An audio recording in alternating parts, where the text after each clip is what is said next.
Set.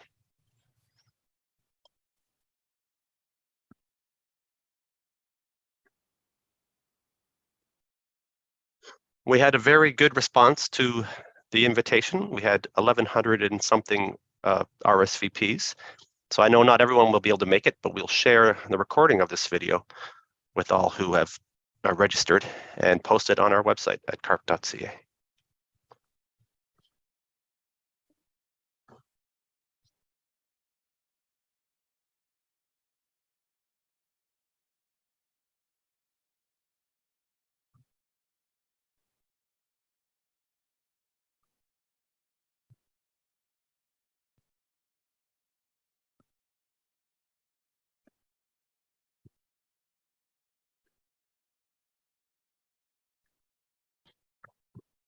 Okay, we've hit the top of the hour and we'll get started. My name's Anthony Quinn. I'm the Chief Community Officer at CARP, and I'm pleased to welcome Crista Cowan, the barefoot genealogist, who is going to speak to our members today about the wonders of genealogy, Ancestry.ca, and we'll find out a bit more about the DNA side of the new world of DNA testing.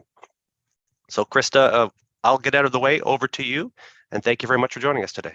Fantastic. Thank you so much. Hi, everyone.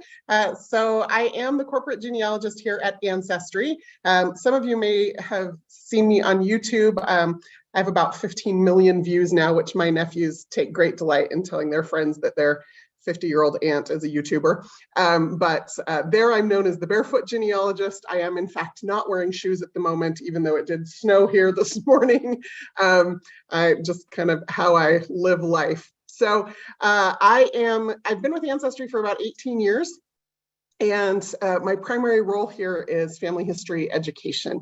And DNA has become such a huge part of family history education and family history research and family history discoveries. And so I'm thrilled to have been invited to share some information with you.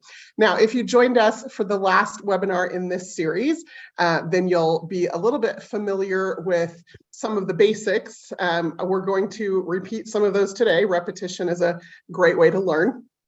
But then we're going to dive a little deeper. And I also prefer to take questions as we go. So after each little section, I'll pause and ask what questions you have, and we'll try to answer those as we go. So that's how we're going to proceed. I'm going to go ahead and share my screen, and let's do this. Okay. Let's make sure that my Zoom menu is out of the way. Fantastic. So the first thing that you need to know about Ancestry DNA is that there are more than 22 million people who have DNA tested.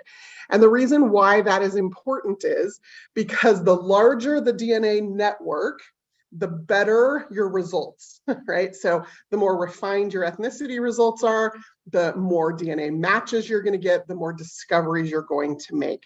And so Ancestry is globally the largest consumer DNA network.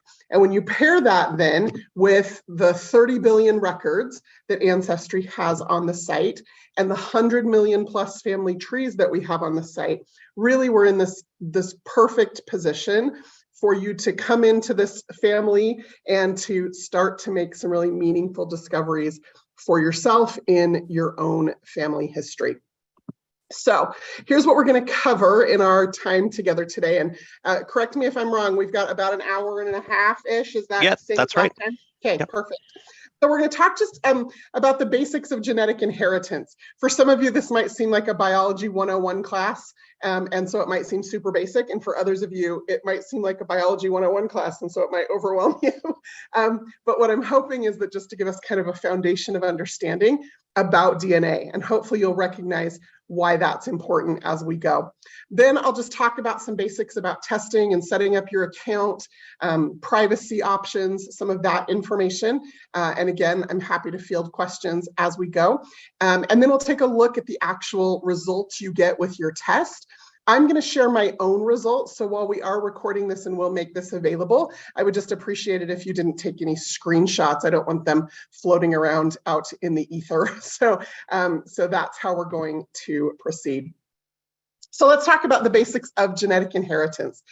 Every person, male and female, has 23 pairs of chromosomes. So, and they're numbered 1 through 23. And in each pair, you got one of the pair from your father and one of the pair from your mother. So we all have 50% of our DNA from our dad and 50% of our DNA from our mother. However, each chromosome we get from our parents is a random combination of that chromosome from them. So your dad has a pair of chromosome 1, for example, and before he passes that DNA on to you, his 2 chromosome number 1s get kind of mixed up and then chopped in half, and you get this random 50% of his chromosome number 1 and a random 50% of his chromosome number 2, and so on. So you have 50% of dad's DNA, 50% of mom's DNA, and it's exactly 50% of their DNA. Let's do this a little bit more basic so that you can start to wrap your head around some of the ramifications of that. I had our creative team put this together for me because when I first started teaching about DNA in 2012, so Ancestry launched Ancestry DNA in the spring of 2012, I was not a math or science person at all.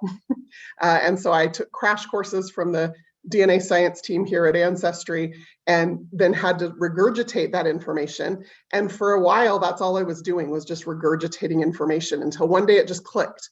And I thought, I know how to teach this so that it will click faster for other people. So here's what we came up with. So let's say that there are 2 individuals, Andrew and Sandra. They conveniently have 6 letters in their name so that we can chop it in half.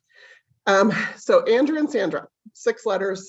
We're going to follow along and see what happens to their DNA. Now, it's a little more complicated with DNA because with DNA, we're looking at about 700,000 different markers across those chromosomes. But in this example, we're just going to use 6. So Andrew and Sandra have a child. They each pass on 50% of their DNA to that child. That child becomes Edward. Hopefully you can follow along with the colors there and see how that happened. Now, what does not happen is Andrew does not pass on a half of an A and a half of an N and a half of a D, right? He passes on a random 50% of his DNA, and Sandra does the same. Now we have another couple, Graham and Elaine. Similar thing happens. Graham passes on 50% of his DNA, Elaine passes on 50% of her DNA. We end up with a child named Angela. Okay. Now, in this example, Edward and Angela are going to get together and they're going to have a child. And that child is you, and your name is Gerald. Okay. So you inherited 50% of dad's DNA, 50% of mom's DNA. It gets recombined and you become Gerald. They also then have 2 other children. And those 2 other children are not also named Gerald, because each sibling in a family gets a different random 50% of the parent's DNA. So there are things that they have in common, right? You can see every child there has a G that they got from Angela. And a couple of the children have an L that they got from her. And a couple of the children have an R that they got from dad. So there are similarities. As a matter of fact, about 50% of a full sibling's DNA will match with their full siblings. The only time siblings will have the exact same DNA is if they are identical twins. So fraternal twins have the exact same amount of shared DNA as any other set of siblings. Identical twins will have the same, they will have inherited the same DNA from their parents. So if Edward and Angela are deceased, Gerald only has half of their DNA. Which means if you want to understand more about Edward and Angela and who they were and what they had, the more siblings you test, the more of their DNA is represented, okay? So one sibling would have 50% of the parent's DNA. If you add a second sibling, there's a math formula here, they get half again. So that's 75% of the parent's DNA is represented total in those 2 children. A third child, half again. So 87.5% of their DNA is represented. The next child, half again, so about 93% of the parents' DNA. Do you see what's happening, right? And I wasn't a math and science person. So that's kind of a simple way to explain or to understand it. Now, there's some other things that this example can teach us. I mentioned that we can see pieces of that DNA being passed on generation after generation after generation. And that's how we connect people to matches, is by looking at what they inherited that their first cousin or their second cousin also inherited, and then trying to trace it back to figure out who their common ancestor is. But then there's another thing that happens, which is sometimes DNA doesn't get passed on at all. So if a couple only has one child and that's all they had, only 50% of their DNA got passed on, which means 50% of their DNA is lost forever, right? And so the more children a couple has, as a matter of fact, it's about 5 when you reach about 100%. The more DNA a couple has, or the more children a couple has, the more of their DNA gets passed on. So in this case, Andrew did not pass that N on to Edward. Andrew passed the W on to Edward, but then Edward did not pass that W on to his children. So that W may have shown up in some of Andrew, if Andrew had other children, in some of his children and grandchildren, but not in Edward's line of the family tree. So that's kind of the basics of genetic inheritance, how DNA gets passed on generation after generation.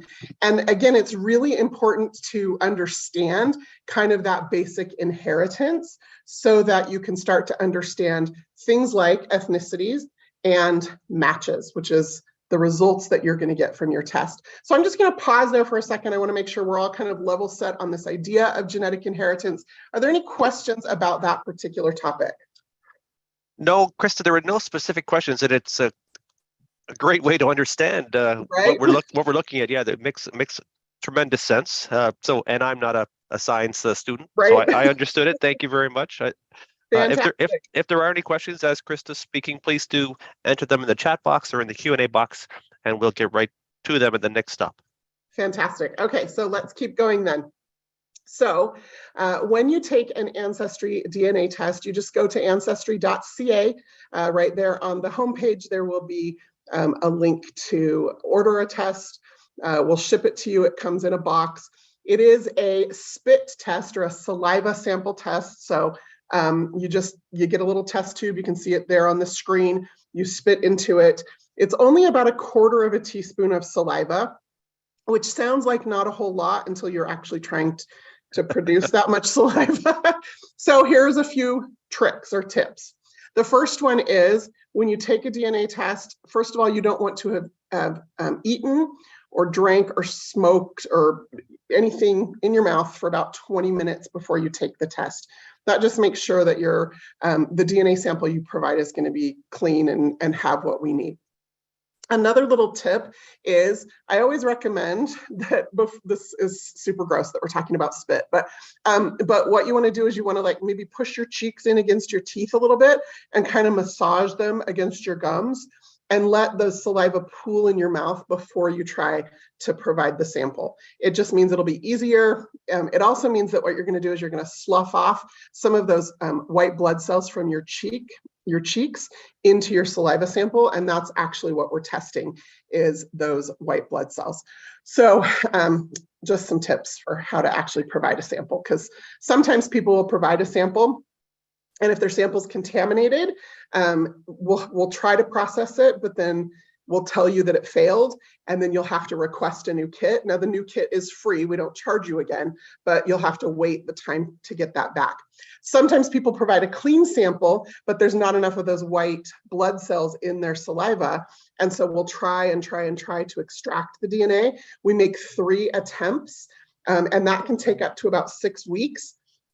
And if it fails after the 3rd attempt, then we have to send you a notice. You have to request another kit. We have to ship it out to you. So if you just kind of follow those instructions from the beginning, you'll provide the best possible chance of having the best sample and having it be able to be processed correctly. Great. We did get a few questions as we asked for them. So yeah. one, can you explain the random DNA passed onto or between siblings or shared between kids? So is there random DNA as well? Yeah, so what happens is, again, so each parent has 23 pairs of chromosomes.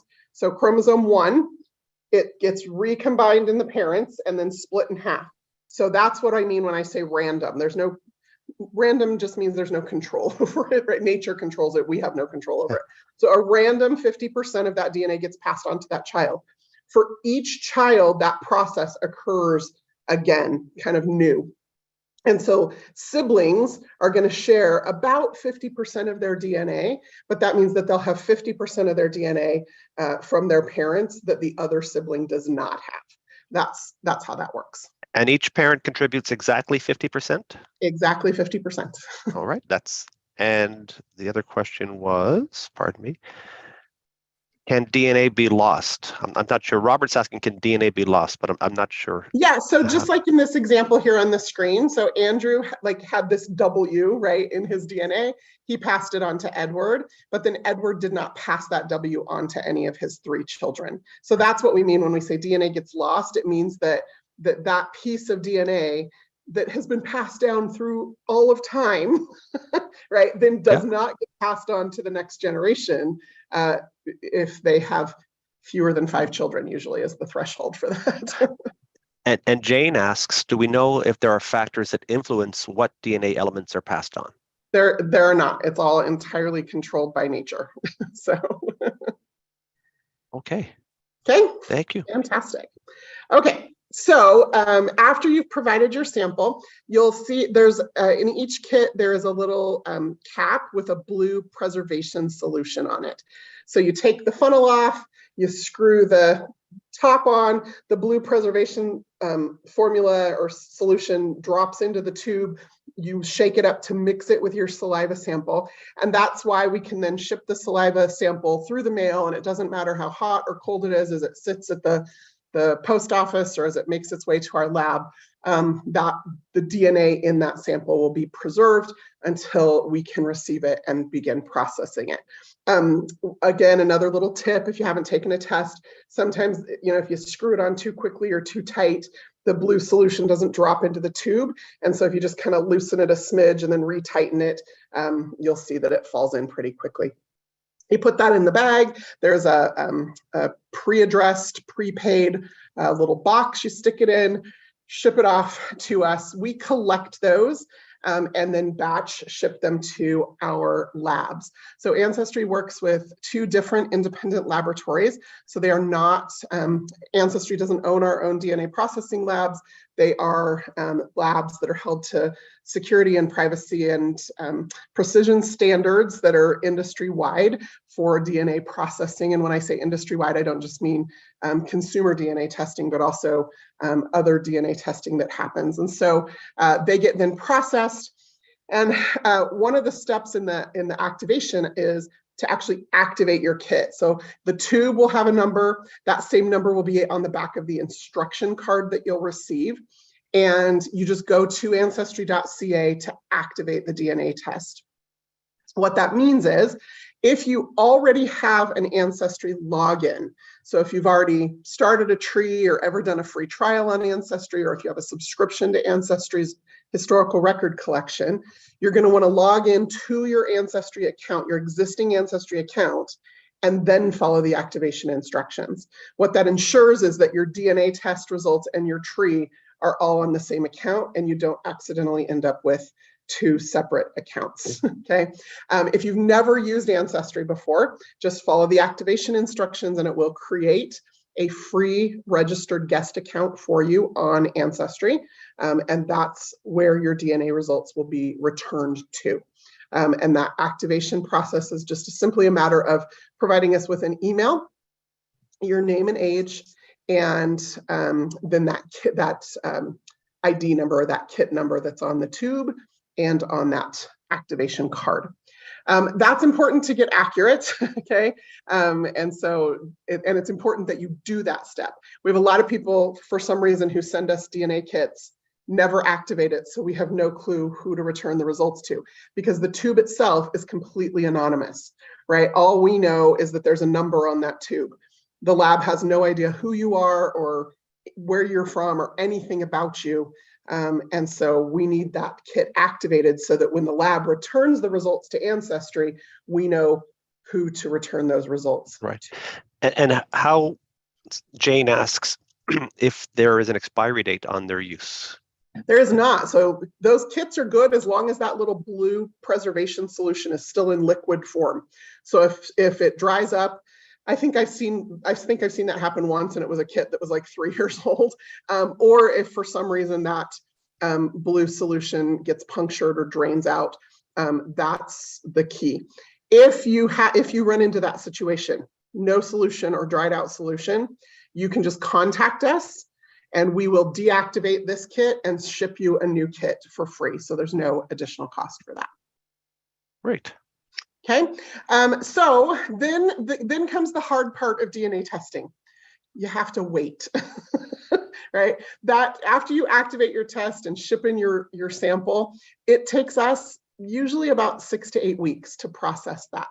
And that's the hardest part for people. You can check on the status of your results. So Ancestry has a free mobile app.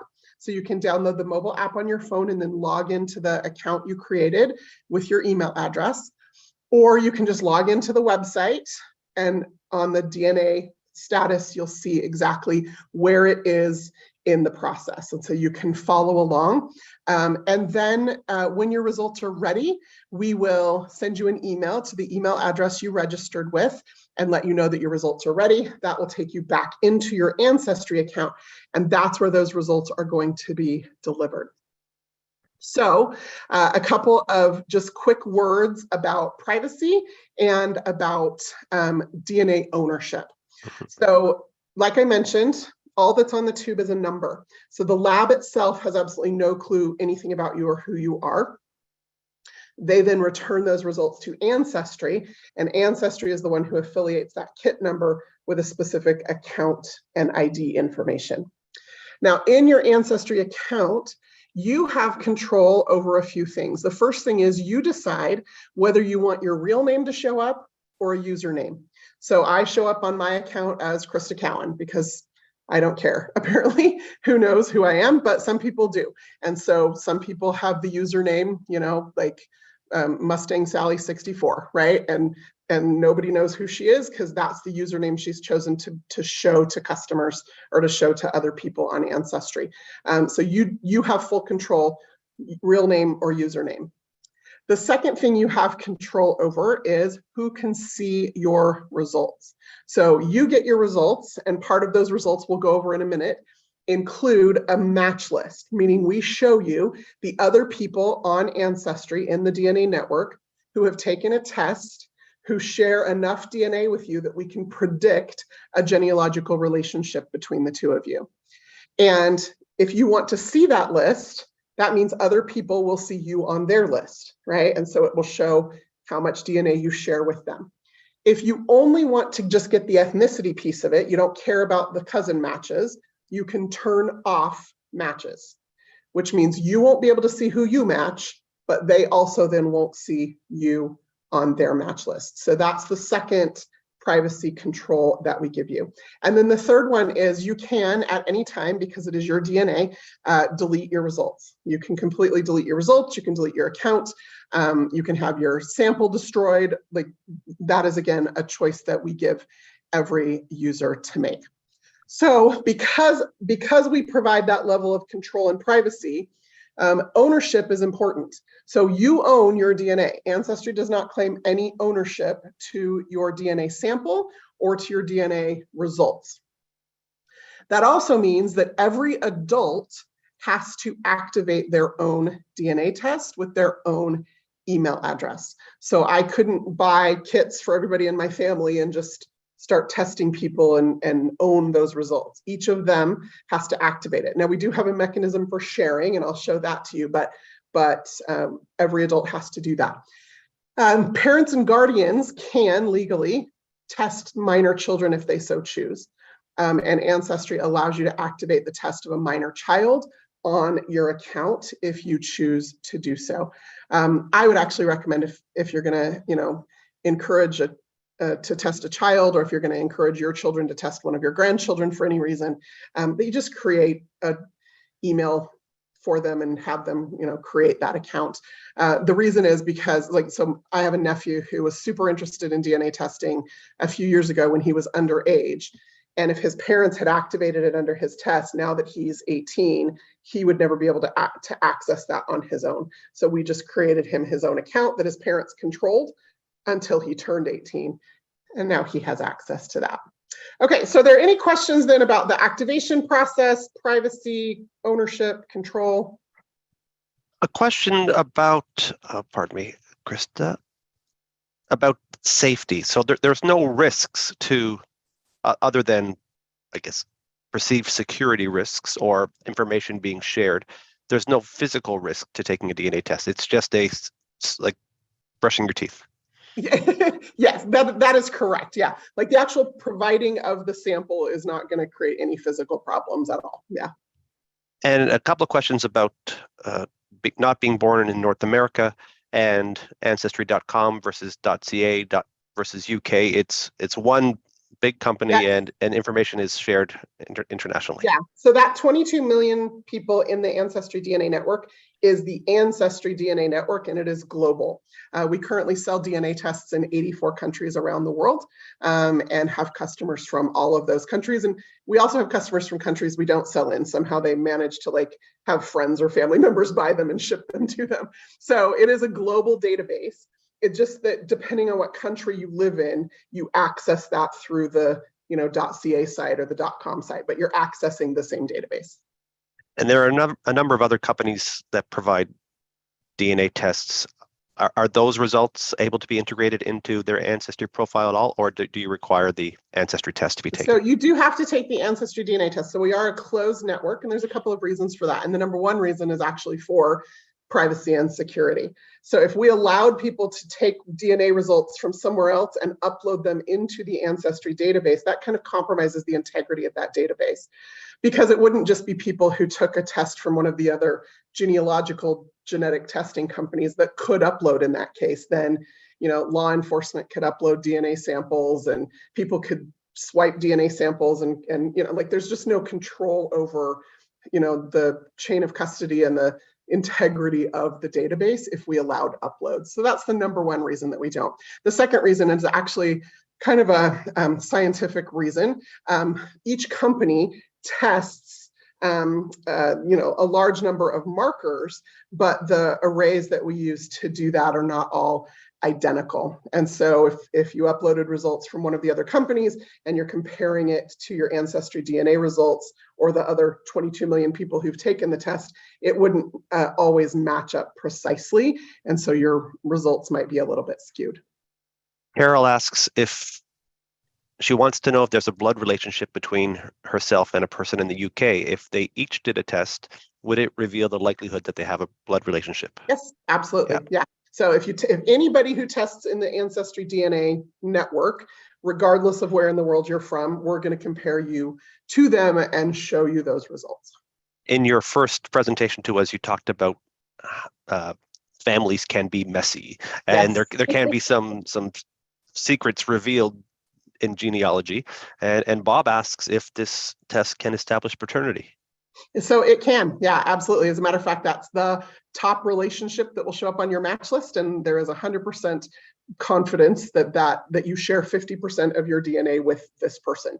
Now, the only time that there are two instances in which a parent-child relationship would not be a parent-child relationship. One is if your parent is an identical twin, right? So if your parent's an identical twin and they're twin tests, it will look like you are also the child of that person because those two people have the same DNA.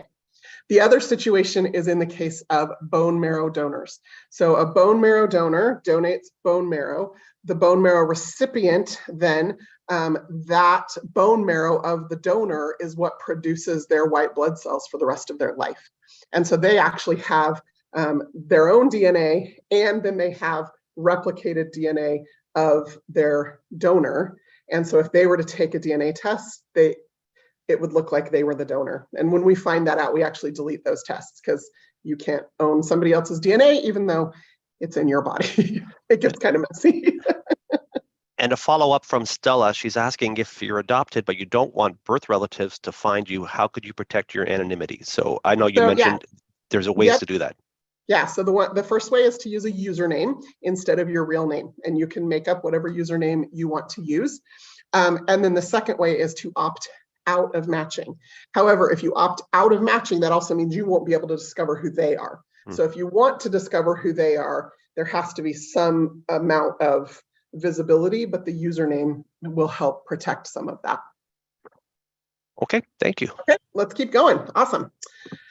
Okay, so when you after you activate your kit in those 6 to 8 weeks while you're waiting, there are a few things that you can do. The first thing that you can do is you can start a family tree. If you haven't already, and if you are not taking the DNA test because you're looking for biological family, like if you're adopted, for example, then I would encourage you to start a family tree. We talked about this in the last video. Is it still available for people to go back and watch? It is, yes. Fantastic. So if you missed that or haven't seen it yet, I encourage you to go back and watch that because I walk through exactly how to do that. But just a brief recap, you start with yourself and what you know about your parents and your grandparents. And you enter that into the family tree on Ancestry. Now on Ancestry, your family tree is owned by you and you have full control over that. And again, there's some privacy controls. So you enter that information. Nobody else can edit it or change it. It's owned by you. Then I would encourage you, where possible, to talk to family members. So if you have a parent still living or an aunt or uncle, that's kind of step 2 of building a family tree, is talk to those family members and find out what they remember about their parents and grandparents. The ideal is to kind of start to build a family tree back to, that grandparent or great-grandparent level where possible. Once you do that, and that's free, you don't have to have a subscription to Ancestry. Just because you've activated your DNA test, you have a free registered guest account, and so you can create a family tree using that free account. Once you've got that tree kind of started, Ancestry then will go to work looking to see if we can find historical records that match the information you've put in your tree. So for example, if you've entered a parent who was born before 1921, the 1921 census is on Ancestry for Canada. And if we find your parent in the census as a child in the house of their parents and siblings, we'll show you a little leaf on your tree. Now, the challenge is that's when you have to pay for a subscription, is if you want to view those historical records to start making additional discoveries to fill out your family tree. It was mentioned earlier that Ancestry is currently running a promotion for Remembrance Day. So now through the 11th, you can access all of the military records. There's about 30 million military records on Ancestry.ca for free through the end of the 11th for Remembrance. So you can search for a parents' or grandparents' military record in World War I or World War II and see what additional information you can glean that way. So lots of different ways to engage with the tree building, which is free, and then with the historical data and records, which is behind that subscription paywall. Now, once you've got the tree started, you're going to want to go into your DNA settings. So because you've activated your DNA test, you'll have some settings available to you, and you'll want to then attach your DNA test to you in the tree. So you started your tree with yourself, parents, grandparents. You'll just want to make sure that those two things are linked. And what that allows Ancestry to do is to start providing you with some clues about how you're related to the DNA matches that you're going to get. So you can take it without a tree. We'll still give you all of the results, but we won't give you any, we won't be able to give you any of those connections about your common ancestors unless you've started that family tree and linked it to your DNA results. Now your tree has to be either public, which just means anybody with an Ancestry subscription can see the dead people in your tree. Living people automatically privatized, and nobody can edit your tree unless you give them permission. So it has to be public, or it has to be private but searchable, meaning Ancestry is allowed to index the tree to make some of those connections. You also want to make sure that biological relationships are indicated as such. So for example, if I have a biological father, but he was never in my life and I was raised by a stepfather, I may have built that tree out with my stepfather because that's who I identify as my father, but I need to make sure that I adjust that relationship to be a step relationship, not a biological relationship. And then if I know my biological father, I need to add him into the tree as well. You can have multiple parents because again, families are messy. So that's what you want to do while you're waiting for your results. Start a tree, make sure your tree is linked to your results, and then make sure that those relationships are accurately reflected. Any questions coming up about that? No, not specific to that and activation. One question, a little bit left over. Where are the labs located? I'm sorry, Crista, I missed that one. Where are the labs located? We actually don't make that information public. Okay. Yeah. Anything So else? not at the Ancestry home base in Utah. Oh yeah, no. They're not here. Oh, okay. No. Okay, let's keep going. Yeah. So then also on this account that's been created for you on Ancestry, you're going to have a user or personal profile. That profile is public.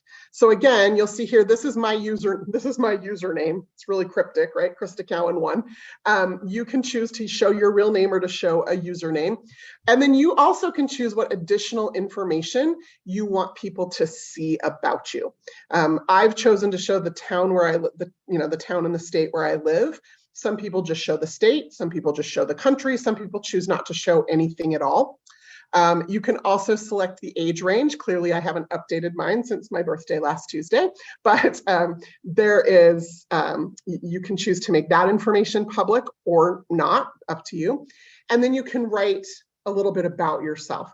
The purpose of this is to encourage your matches to communicate with you.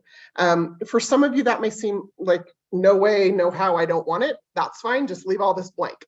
For some of you, you may be looking for something or searching for information by taking a DNA test, and you're going to want to make this as personal as possible. We've found that users who actually upload a photo, and you'll notice this isn't even a photo of my face, it's my bare feet. Users who upload a photo are 10 times more likely to be contacted by other users. It's kind of like social media, right? If you're on Facebook or Twitter or Instagram, people who just have the default icon versus people who actually upload a photo of themselves, these people over here look like newbies, right? Who don't know what they're doing, and so they don't get contacted. The people who upload photos and have something public often get contacted more frequently. So that's something else that you can do while you're waiting for your results, is just go in and zhuzh up that personal profile a little bit if you so choose.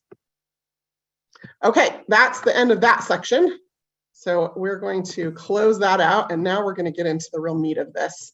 And this is when you get your results back, what you're going to see and what you're going to do with them.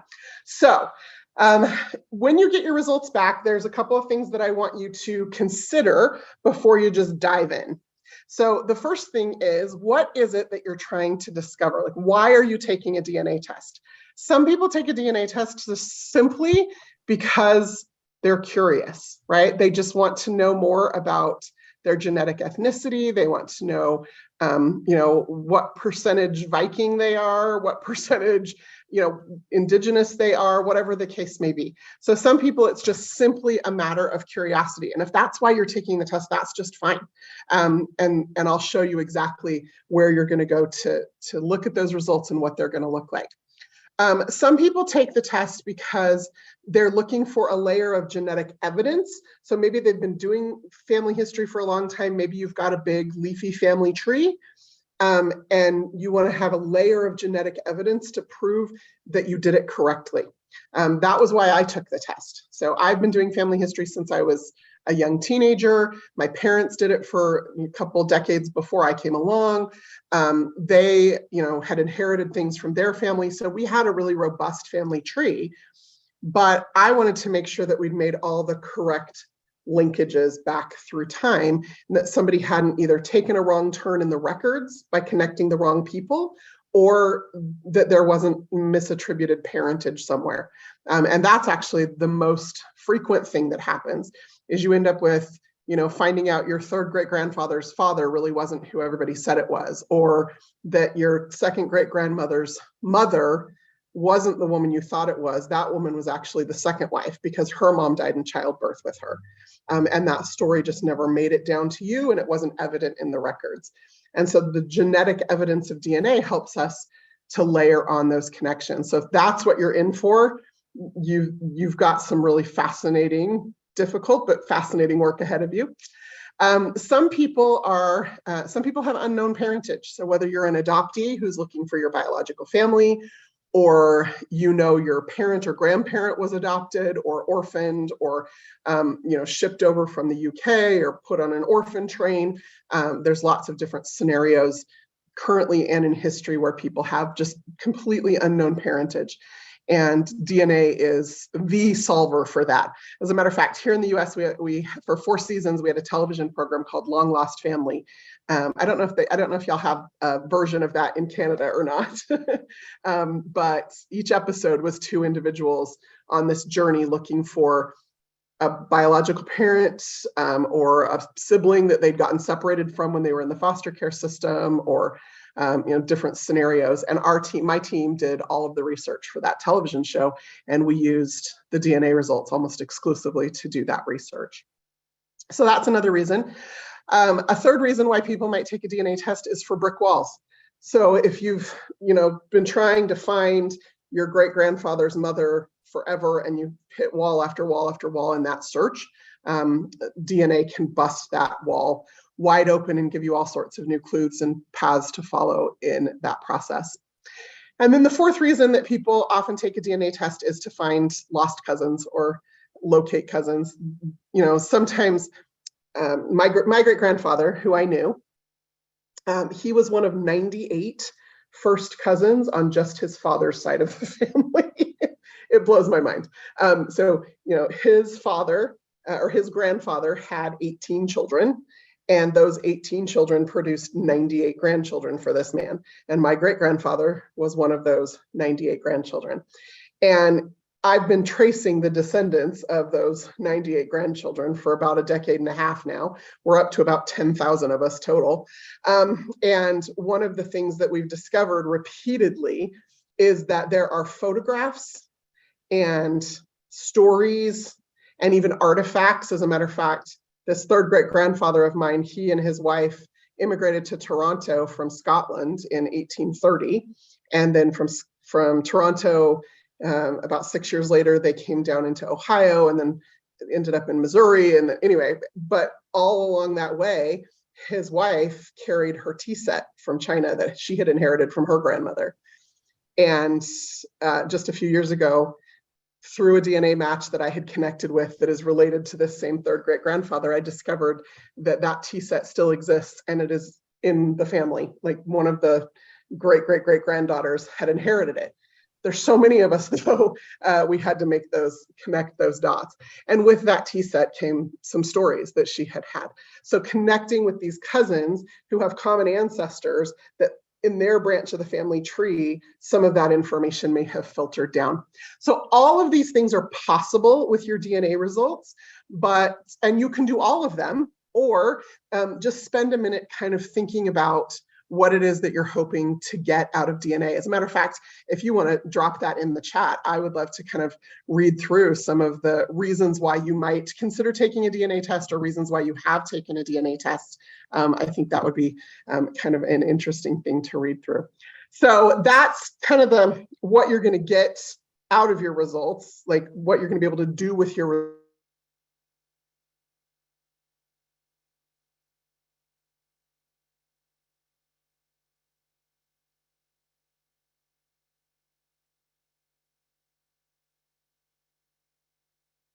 results. Krista, we just had a little freeze there, I think. I think we might have lost you for a second, but you're back.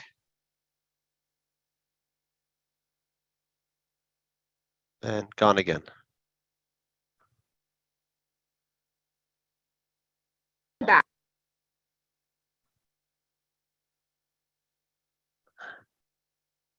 Just a little technical issue here. I'm wondering if it's my computer that's frozen or if it's Krista's, but it looks like Crista is she's the one who's frozen, not us. So we'll wait a second and hope that her signal comes back on. And she's back. I'm back. I'm not quite sure what happened. Sorry about that. No, you froze on us there, but we're glad to have you unfrozen again.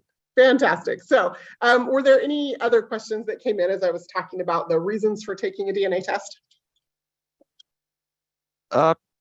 No, I was just trying to figure out if you were frozen or if it was my computer that was frozen. So Okay. no questions specific or no responses to you yet on why someone. I could answer that.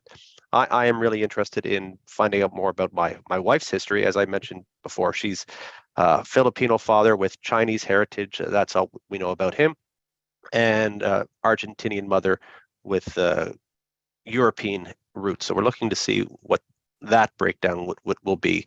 I'm Okay. pretty certain mine will just be farmers in Scotland, but we'll find out. You will find out for Yeah. sure.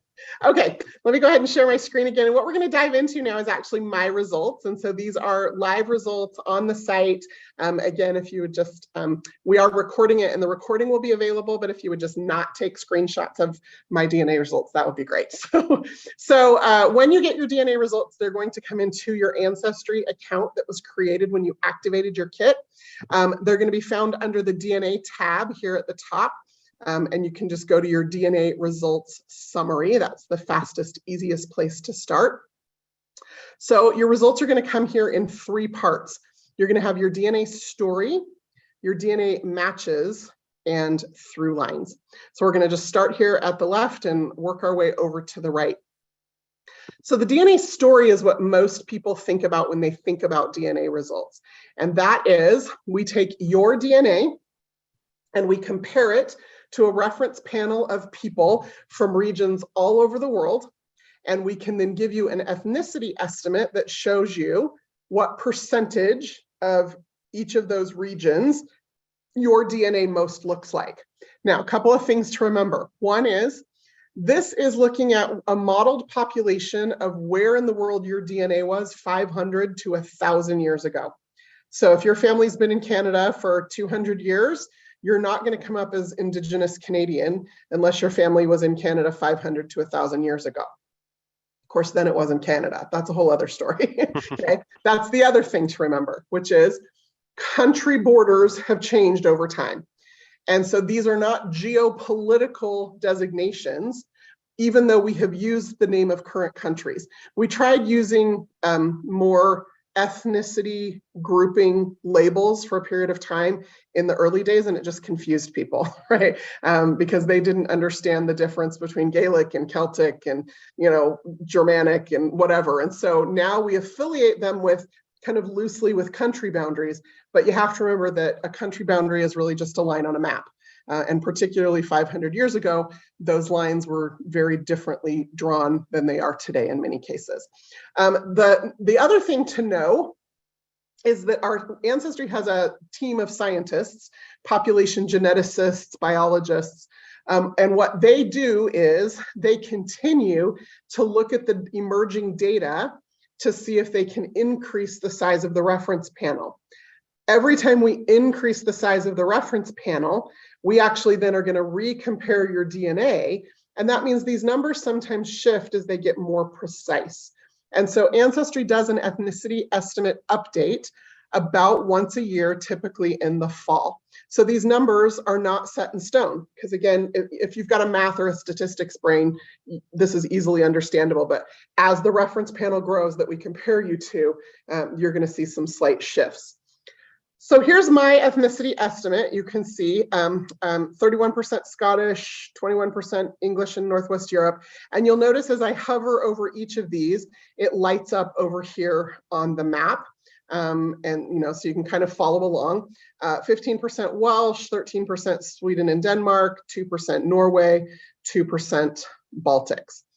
I can then click into any one of these regions, and there's a few things you're going to notice. The first thing is we're going to tell you where else this DNA is found. So even though, again, remember, we've labeled it as Scotland, but 1,000 years ago, 500 to 1,000 years ago, that those boundaries weren't totally set. And so there are other places where this DNA shows up in the world. And so we'll list the current country boundaries of those other places.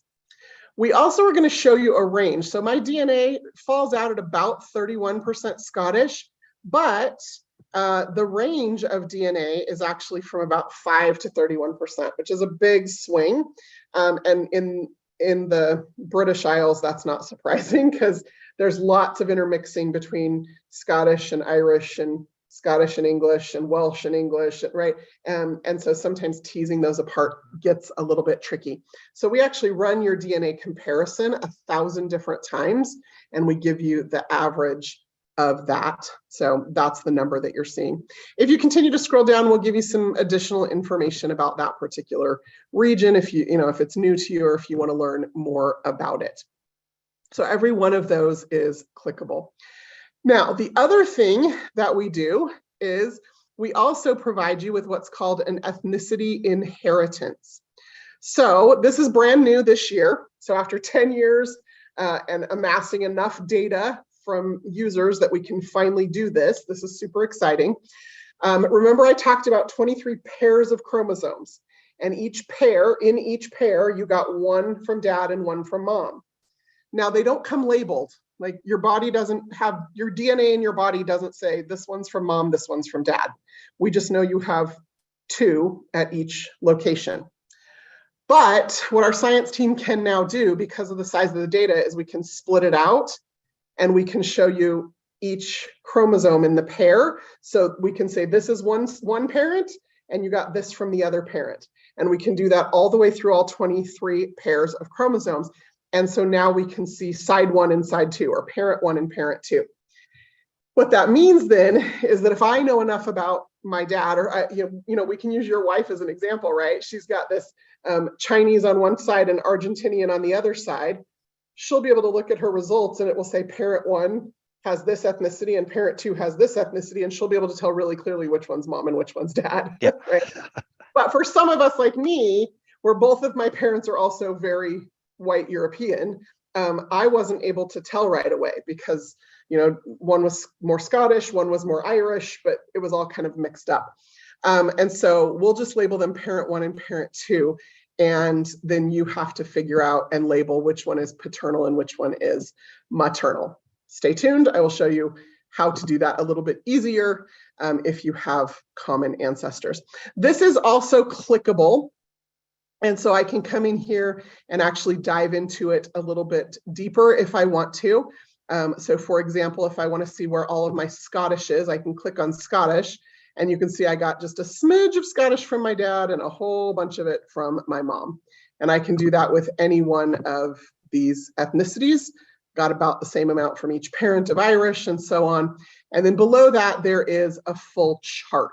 So we break out the percentages that you inherited from each parent. So it's just an interesting way to explore your ethnicity inheritance to see what you got from one side or the other.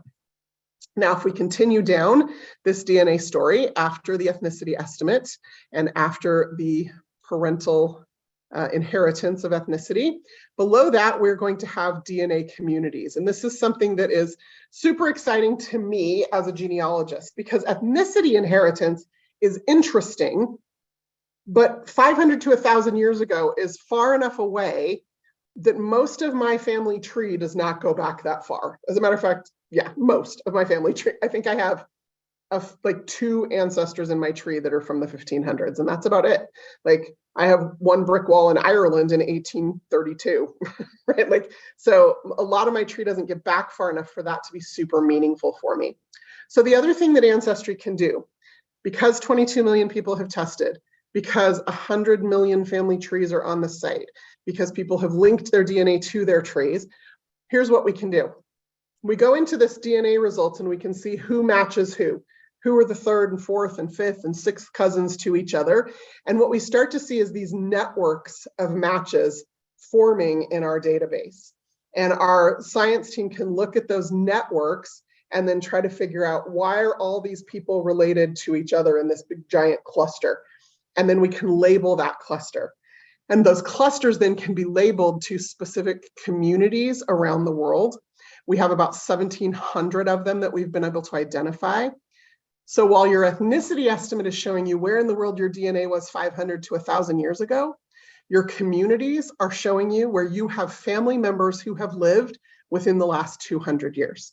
And genealogically, that's so much more informative to me. That's where I want to really dive in and see, okay, why am I connected to this community, particularly if it's something that's a bit of a surprise.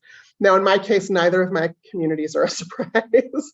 Of my 4 grandparents, one of them, my dad's dad, his mother was born to 2 German parents, and his father was born deep New England Quaker roots, right, here in the US. My dad's mom was all Mormon pioneers from the UK mostly. My mom's parents, both of them are from Arkansas, and they both have very deep roots in the US South. And so I have my 2 communities are Utah settlers from 1825 to 1975 and early Upper South settlers from 1700 to 1975. And this community is particularly interesting to me because my mom's family lived here in this little corner of Tennessee, North Carolina, Virginia, until the 1830s. And then they migrated to this little corner of Arkansas in 1831 and are still there. So that exactly matches with what I know about my family history. So this is a place where some of you will start to discover some surprises. I have a colleague who got her DNA communities, and she had Upper St. Lawrence River, Quebec settlers. And she had 0 family history from that place, according to her family tree. And what she discovered then, by digging into that a little bit more, was that her mother's father was not the man who raised her. So she had a surprise grandpa and it's so funny because her grandmother was 93 at the time. And she went to her grandma and she said, before I tell mom that grandpa was not her dad, do you have anything to say? And her grandma's response was, I knew you'd figure it out. And then she proceeded to tell a story of being a 16-year-old girl and the beginning of World War II and falling in love with a soldier who, got her pregnant and then was shipped out. And she married the next soldier who came along, and he knew she was pregnant and agreed to raise the girl as his own. And they made a decision not to tell her. And so they've had to navigate through that. But the community that DNA community just pinpointed that baby daddy's ancestry perfectly. So that's, again, the place where some of you will start to see possibly some surprises. And then we show you just kind of a preview of your DNA matches. This is where, remember I said, if you go into your Ancestry account profile and add your location, that this is a way for your matches to start to see where in the world their matches live.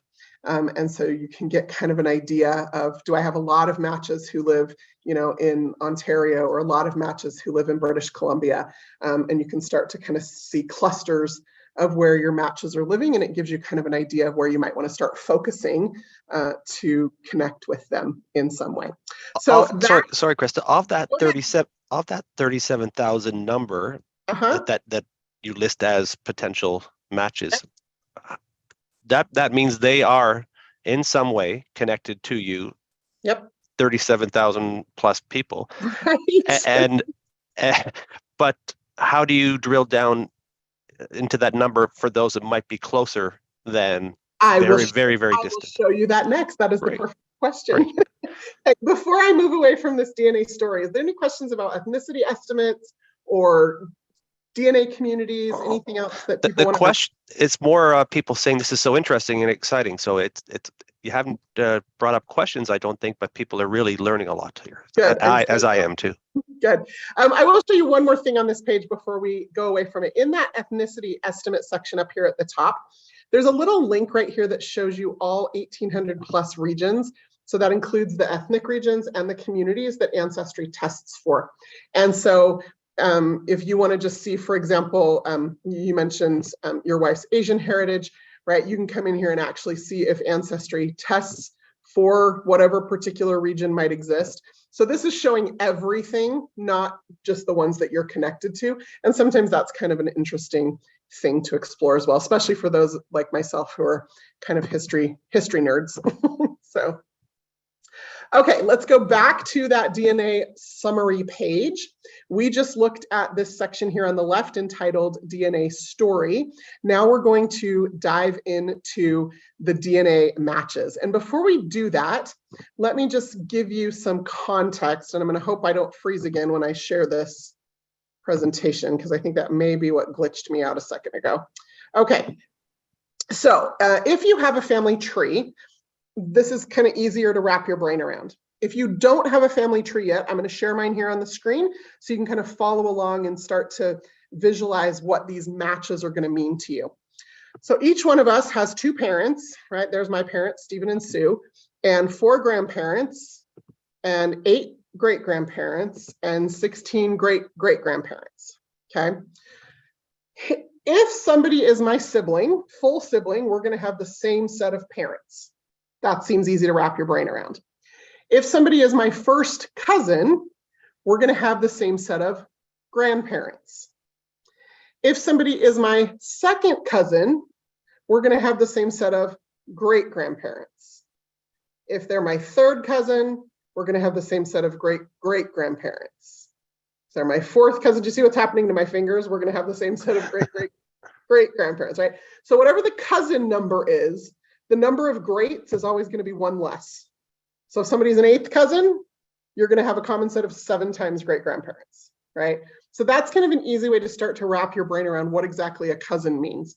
Now, if you talk about removed, that just means the common ancestor is not in the same generation for you as it is for your cousin.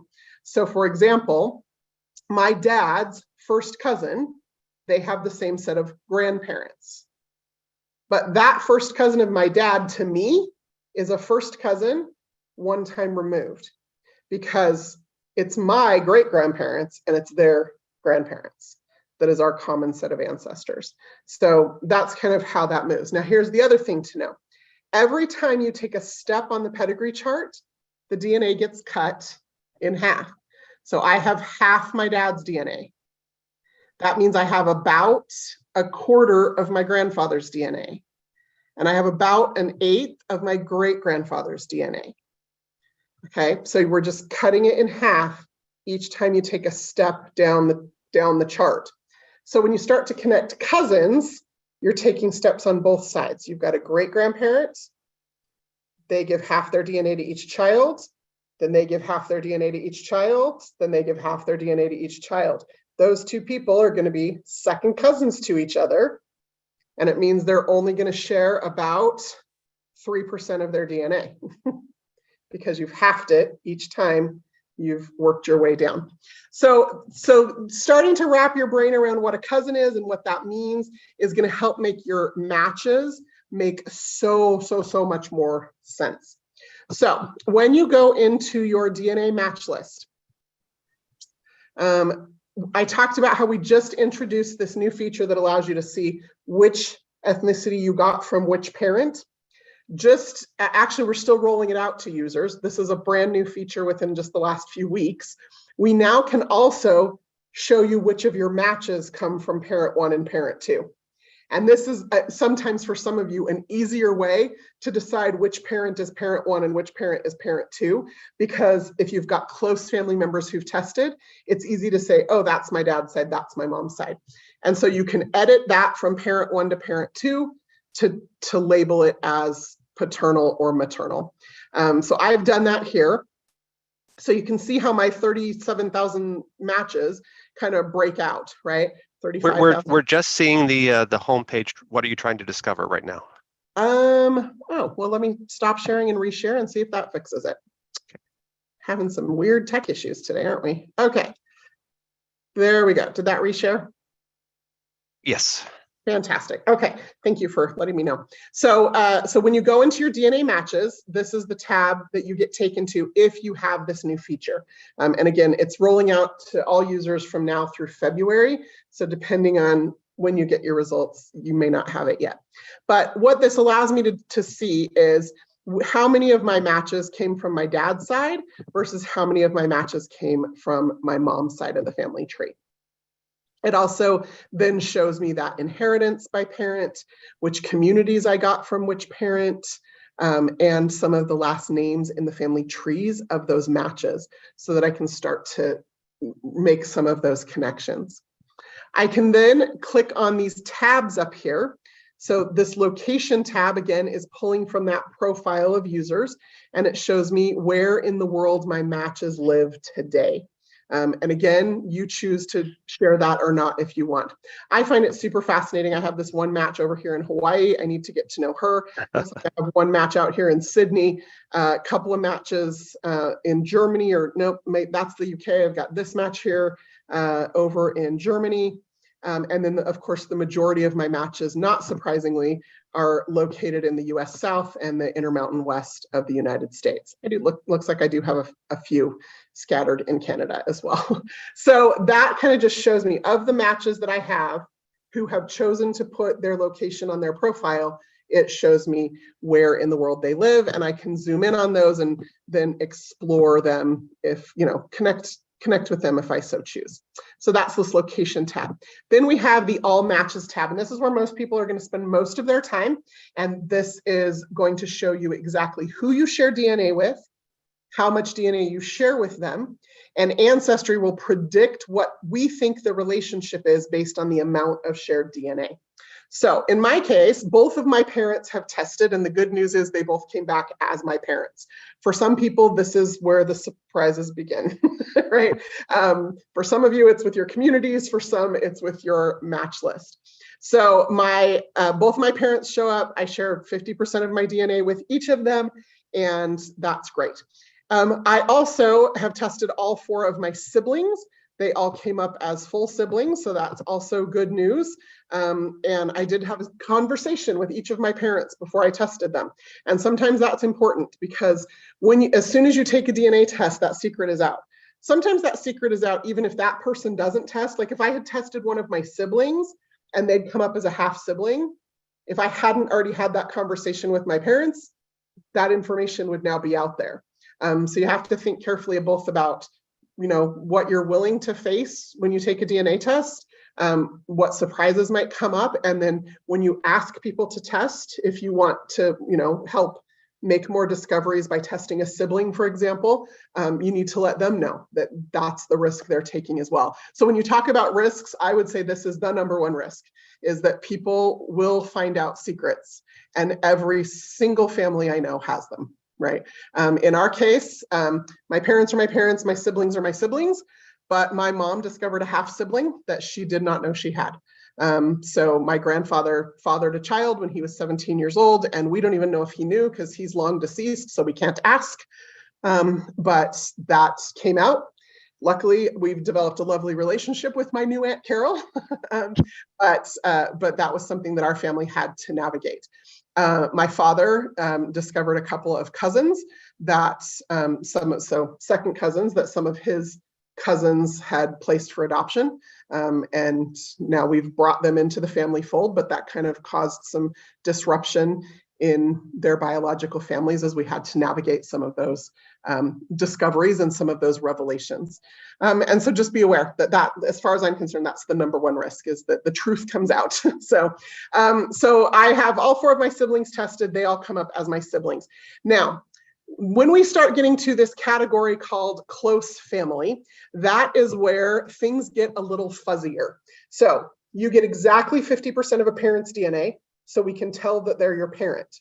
You share approximately 50% of your DNA with a full sibling, so we can tell they're your full sibling. And pretty much those are the only possible relationships at that amount of shared DNA. But when you come down one more step, so cut the DNA in half again, 25% of your DNA, you're going to share that with a grandparent and a grandchild. So I get about a quarter of my grandpa's DNA and about a quarter of my grandma's DNA. And so it could be a grandparent. If I have a half sibling, meaning we only have one parent in common, not both, I'm going to share about 25% of my DNA with that person. My dad's siblings, my aunts and uncles, or my mom's siblings, my aunts and uncles, I'm going to share about 25% of my DNA with them. So there are those kind of 3 main relationships that are possible at 25% of your DNA. So all Ancestry does is we just predict that this relationship is somewhere between close family and first cousin. And we tell you that. In order to see what the options are, you can click on the amount of shared DNA. This is a dynamic chart based on the amount of DNA you share with this person. And we will show you what the possible relationships are for that relationship. So again, grandparent, grandchild, half sibling, and an aunt or uncle with a niece or nephew. At 25% of DNA, that's about what the options are. Now, in this case, I happen to know that this is my dad's brother, his full brother, he's my uncle. I could come in here and I could actually relabel this relationship. As you can see, I've done with my dad's sister and my mom's sister and my grandmother. So those are the close family relationships that you're going to share about 25% of your DNA with. Then as you keep moving down the list, you're going to see the amount of shared DNA gets smaller and smaller and smaller. What that means is that those relationships are going to get a step further each time, and the possible relationships are going to get a little bit wider at each time. So the next step after 25% is about 12.5% shared DNA. You're going to share about 12.5% of your DNA with a first cousin, with a half aunt or uncle. So my mom's new half sibling, I share about 12.5% of my DNA with her. Again, you can click on any one of these and it will give you a chart so you can start to wrap your head around what the possible relationships are at that amount of shared DNA. If you know the person, you can label the match. If you don't know the person, that's a place to start some of your discoveries. Now, I mentioned earlier that if you start a tree on Ancestry and you link your DNA results to your tree, Ancestry can start to figure out some of those relationships for you. So you'll see here my cousin Jeremy, if I had no clue who he was, he has a tree, I have a tree, and Ancestry has been able to figure out who our common ancestor is based on our tree. So if I click on Jeremy and I can come in here and I can see his tree, and I can also see who it predicts the common ancestors are between us.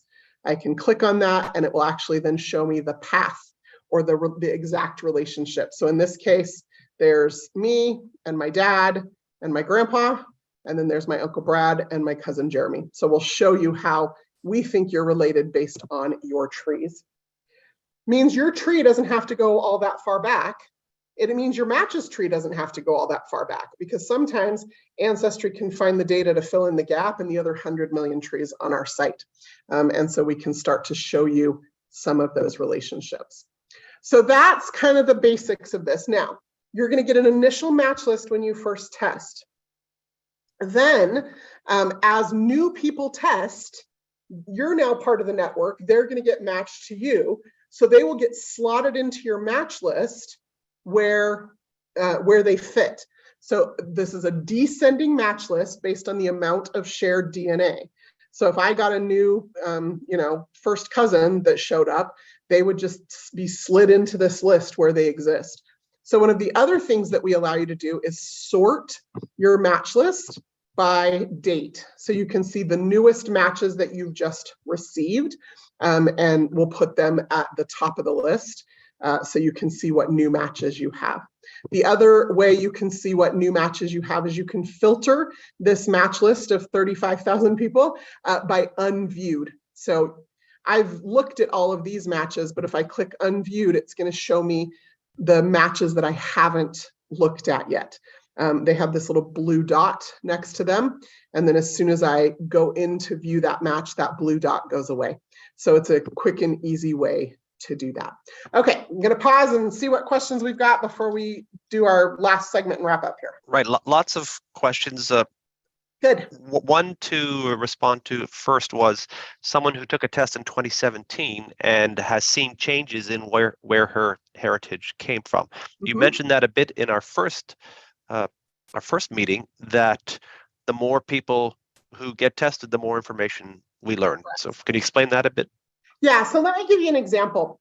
Let's say that, and this is a really simplified mathematical example, but let's say that Ancestry had a person who identified as Chinese and a person who identified as English, and a person who identified as indigenous Peruvian, right? So we've got these three people. You take a DNA test and we compare your DNA to those three people and we say, oh, you know what, 100% of your DNA looks most like this person from England, okay? Well then, Ancestry increases the number of people. So now we've got 10 Germans and 3 French people and 17 people from England and 22 indigenous Canadians and 17 people from China. And now we compare your DNA to this group of people. So now we're going to say, oh, well, your DNA actually looks about 80% English and about, 10% French and 10% Germanic. And then the next year, we increase the number of people in that reference panel. So it's a mathematical situation that the larger that reference panel is, the more we can refine your results to be more accurate because of the pool of people we're comparing your results to. And so that's why those results are going to change. And like I said, we do an update about once a year, typically in the fall. This year's update was done, I think, in late August. And so you're going to see those numbers shift just slightly, and it's because we're increasing the number of people we're comparing your DNA to. And if someone took a test in 2017, they still have access to all this current information. Yeah, everybody, you pay once for the test. You always get the ethnicity update. You always get new matches. So that's an ongoing benefit of that one-time payment. Okay. Someone asking about getting more help. So lots of information here. They're going to watch the replays, but where can they go to get more information once they get started? That is a great question. So Ancestry has a YouTube channel. And if you go to the Ancestry YouTube channel, you can subscribe there to be notified when new videos are uploaded. But if you also just do a search on the channel for Ancestry DNA, you'll see a list of videos. Some of them are super short and quick 1 or 2 minute videos. Some of them are longer. The longer form videos are typically me, 20 to 30 minutes a piece, sometimes walking through exactly, like I think I've got one there specifically about how to use DNA to find unknown parentage. I've got one there about how to use DNA to break through brick walls.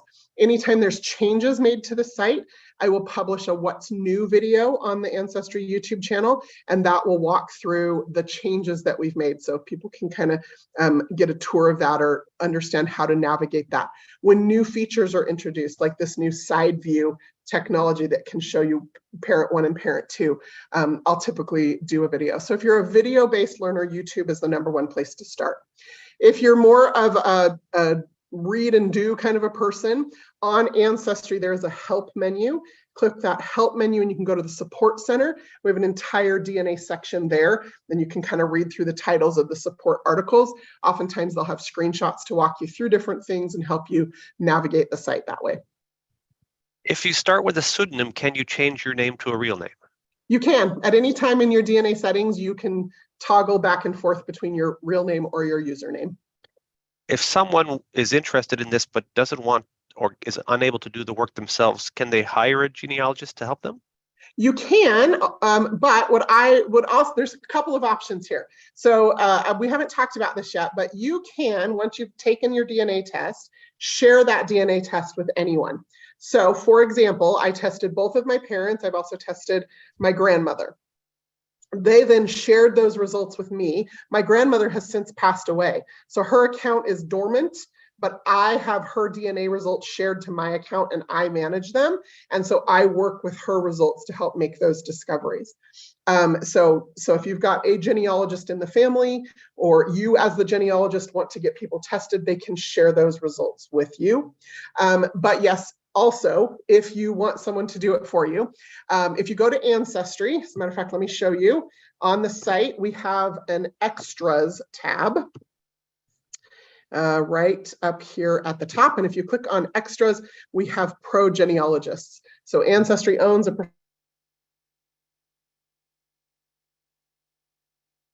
Oh, we're frozen again. Just one moment.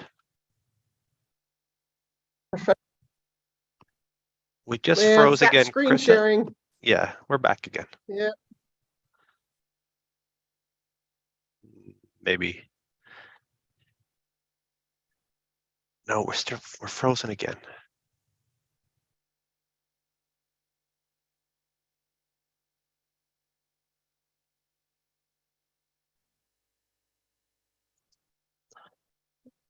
Another little technical glitch here, just waiting to see if Crista can come back. Yep, I'm working on it. Oh, okay, no, we hear you now. Okay.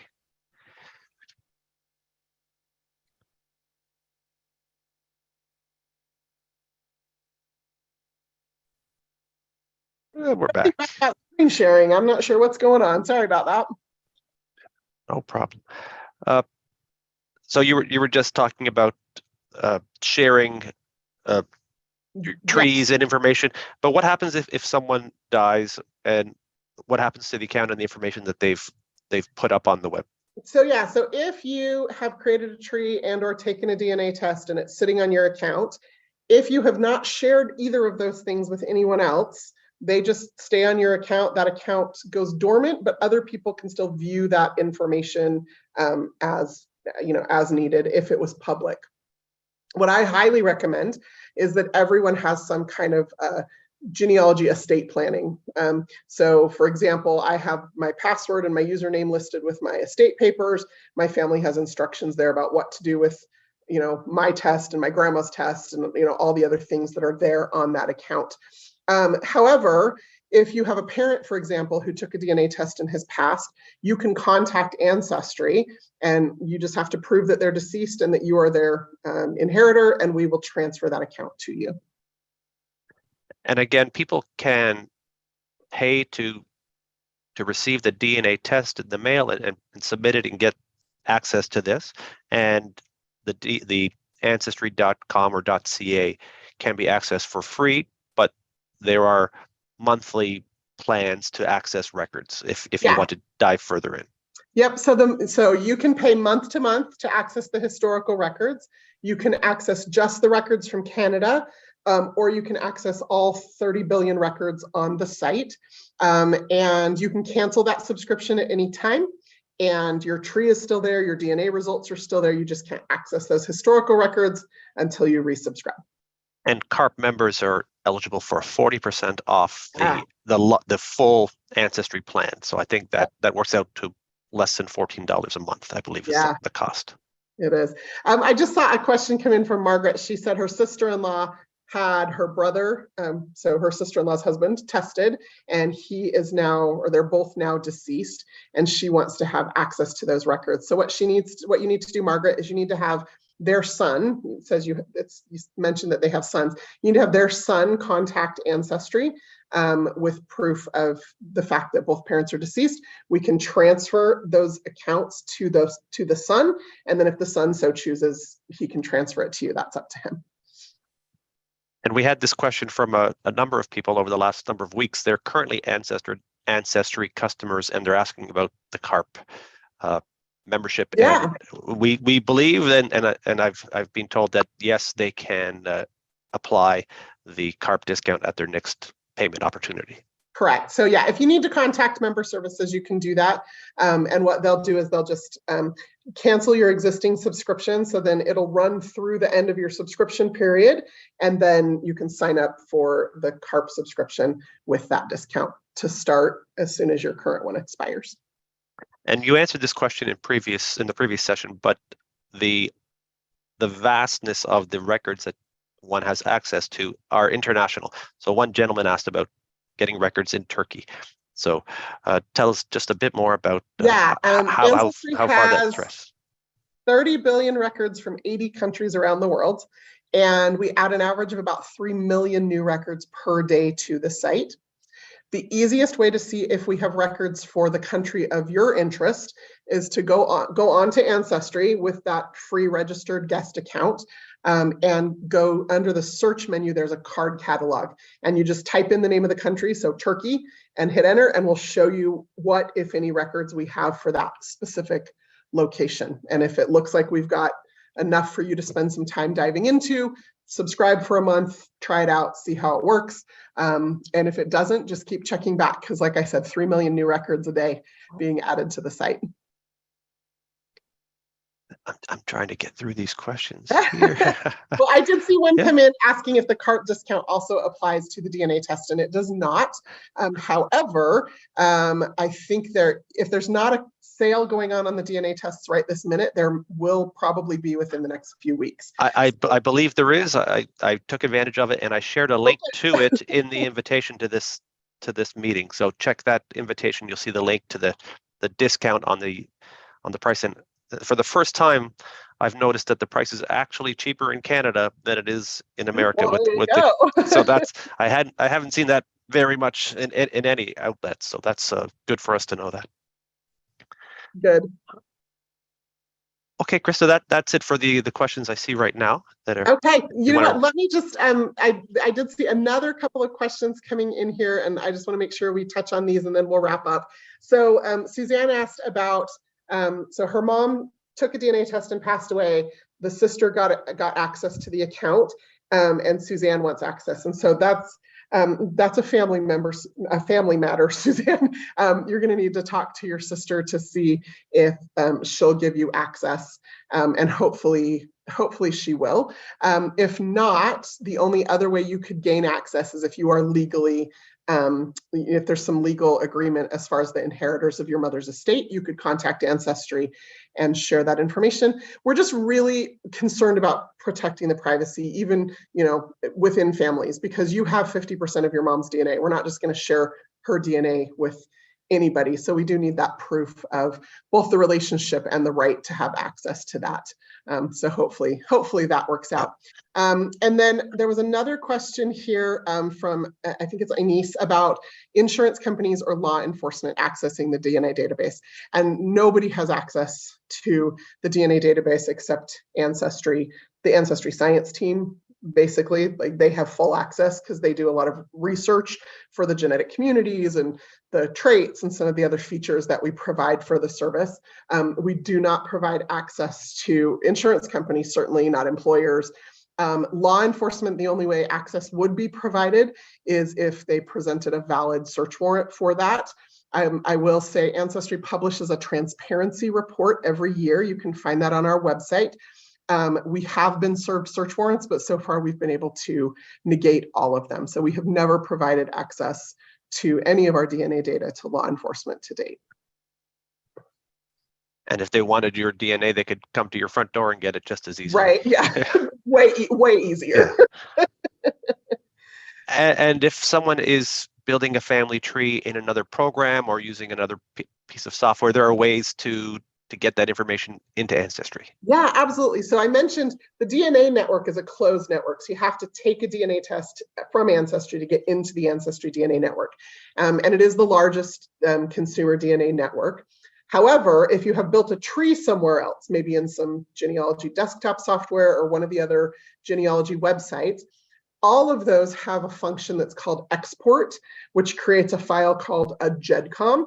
And that GEDCOM file can be uploaded to Ancestry so that you can just start with the family tree you've already got. So family tree data is transportable from elsewhere into Ancestry. Now, there are a number of questions, dozens and dozens, and a lot of them are specific to personal. And I think following up with those tips on the Ancestry site, as well as the videos that you mentioned, Crista will answer a lot of these individual, specific to their own interest questions. Let me also just give out my contact information as we wrap up here. I'm super active on the Ancestry Facebook page. So there's, if you just go to Facebook, if you're on Facebook and you search for Ancestry, we have a Canadian-specific Ancestry Facebook page. I do Facebook Lives there once every month or so, and so you can contact me that way. I'm also really active on Instagram, so it's just at Crista Cowan. I do go through those DMs at least once a week, and so if you've got a specific question, I'm happy to answer those through direct message there. Well, that's very generous of you. Thank you. People are asking again how they can access the CARP discount. It's through the CARP.ca website, and then you can just click on our member benefits and you'll see the Ancestry offer right there. There's a paywall to get the code, so you have to be a CARP member to get the discount code. Fantastic. Well, thank you so much for having me. Thank you, everybody, for participating and for sharing your wonderful comments and your fantastic questions. I apologize again for the little tech glitches we had, but hopefully, whether you watch this live or watching the replay, it will be some valuable and hopefully inspiring information for you. Well, thank you very much, Crista. We had over 510 join us, and I'm sure hundreds, if not thousands more, will see this on replay. And thank you again for your time. We hope to see you again. Thank you so much. Bye, everyone. Thanks. Bye-bye.